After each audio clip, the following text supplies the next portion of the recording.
ଯାହାର ପରିକଳ୍ପନା କରିବା ମଧ୍ୟ କଷ୍ଟକର। ଶବ୍ଦ ଓ ଭାବରୁ ବି ଊର୍ଦ୍ଧ୍ୱରେ ଥାଏ ବନ୍ଧୁ। ଜନ୍ମ ପରେ ଏହା ପ୍ରଥମ ସମ୍ପର୍କ ଥାଏ, ଯାହା ଆମେ ନିଜେ ତିଆରି କରିଥାଉ।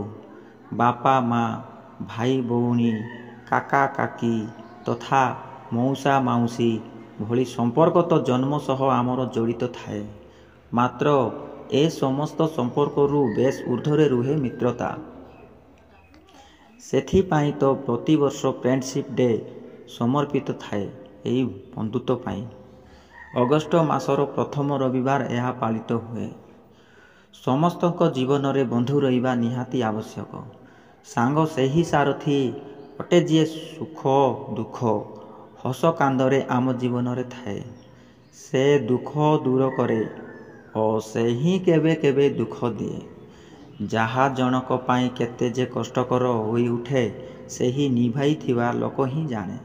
ସେଥିପାଇଁ ବନ୍ଧୁ ତିଆରି କରିବା ପୂର୍ବରୁ ଆଚାର୍ଯ୍ୟ ଜଣକଙ୍କ କଥା ମାନିବା ନିତାନ୍ତ ଆବଶ୍ୟକ।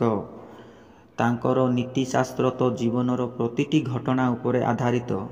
ମାତ୍ର ଚାଣକ୍ୟ ବନ୍ଧୁତ୍ୱକୁ ନେଇ କ'ଣ କହନ୍ତି ଜାଣନ୍ତୁ। ଏହି କାର୍ଯ୍ୟରେ ବନ୍ଧୁଙ୍କୁ କରନ୍ତୁନି ସହାୟତା। 1. ଜଣଙ୍କର ମିତ୍ରତା ଯେତେ ବି ଘନିଷ୍ଠ ହୋଇଥାଉନା କାହିଁକି, ଖରାପ କାମରେ ବନ୍ଧୁକୁ ସାହାଯ୍ୟ କରିବା ଉଚିତ ନୁହଁ। ନିଜର ଖରାପ କାମକୁ ପ୍ରୋତ୍ସାହିତ କରୁଥିବା କିମ୍ବା ସହଯୋଗ କରୁଥିବା ବ୍ୟକ୍ତିଙ୍କ ସହ ବନ୍ଧୁତା କରନ୍ତୁ ନାହିଁ। ଦିନେ ଏଥିପାଇଁ ଜଣେ ପଶ୍ଚାତ୍ତାପ କରିବା ଥୟ। ସାଙ୍ଗକୁ କେବେ ବି ଅନ୍ଧବିଶ୍ୱାସର ସହ ଭଲ ପାଆନ୍ତୁ ନାହିଁ। ବନ୍ଧୁଙ୍କ ଉପରେ ବିଶ୍ୱାସ କରିବା ନିଶ୍ଚିତ ଭାବରେ ଭଲ। ମାତ୍ର ଆଖି ବନ୍ଦ କରି ସାଙ୍ଗକୁ ବିଶ୍ୱାସ କଲେ ପରେ ନିଜେ ନିଜକୁ ବି କ୍ଷମା କରିବାର ସମୟ ନଥାଏ। ପରେ ପଶ୍ଚାତ୍ତାପ ଛଡ଼ା ଆଉ କିଛି ବଞ୍ଚି ନଥାଏ। ଏମିତି ସାଙ୍ଗଠୁ ଦୂରେଇ ରୁହନ୍ତୁ।